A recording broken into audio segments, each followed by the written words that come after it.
Hi there, this is Erica from The Educated System, and in today's video, we'll look at 5 games that you can buy to play on Zoom.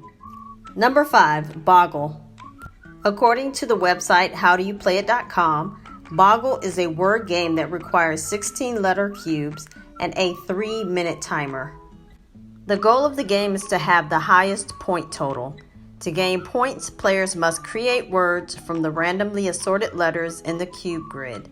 The longer the word, the higher the point value of the word, according to Boggle rules. This style game is definitely something that can be modified for Zoom players.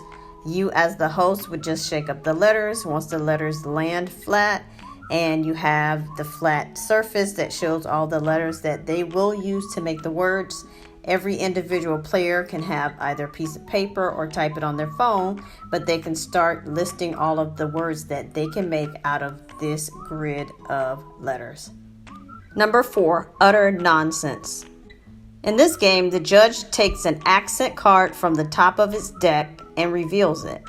Each player selects a sentence card and recites it in the accent given. This is another game that can be easily modified. Of course, as the host, you can definitely hold up the cards and have the players, when it's their turn, to choose a card that's in your hand. So it can be, they can say, oh, give me the 3rd card or the 4th card, etc. And you can proceed that way. The judge decides whose recitation he or she thinks is the most comical. The player whose recitation is chosen wins the round, keeps the round's accent card, and becomes the next judge. And this can be modified to where the host of the game will keep a tally of which player won which cards. Number 3, the Blockbuster game. Shout out as many movies as you can before the time runs out. Choose 3 classic films and race to describe, quote, and act them out for the rest of your team. Frantically act out movies like The Avengers and Mean Girls. So with this game, it's easy to modify. The host, of course, would have to control the buzzer and, of course, pick out the cards for the players. But yes, they have different questions such as movies set in the future, or questions like movies with Tom Cruise, movies with planes, etc.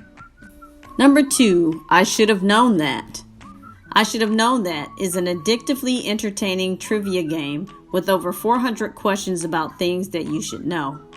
In this game, points are subtracted for every incorrect answer. A few sample questions are, is starboard on the left or right side of a boat? Or, how do you say Japan in Japanese? Or, what is the character limit for tweets on Twitter? Or even, how long did Sleeping Beauty actually sleep? Given that this one is mostly verbal, you can just read the answer cards out as the host and just have fun. Number 1, who is most likely to? This game has 250 prompt cards to decide who in the group is most likely to. For example, who in the group is most likely to have a 20-minute conversation with Siri? And this one here, again, is easy to modify. All you have to do as the host is to pick the cards and read them to the group. So that's it. Those were the 5 easiest word games, trivia games, etc. that you can buy and play on Zoom today. So thank you so much for watching this video. Leave us a comment and let us know which game you plan to play. And make sure to subscribe and share this video. Once again, this is Erica with The Educated System. Bye.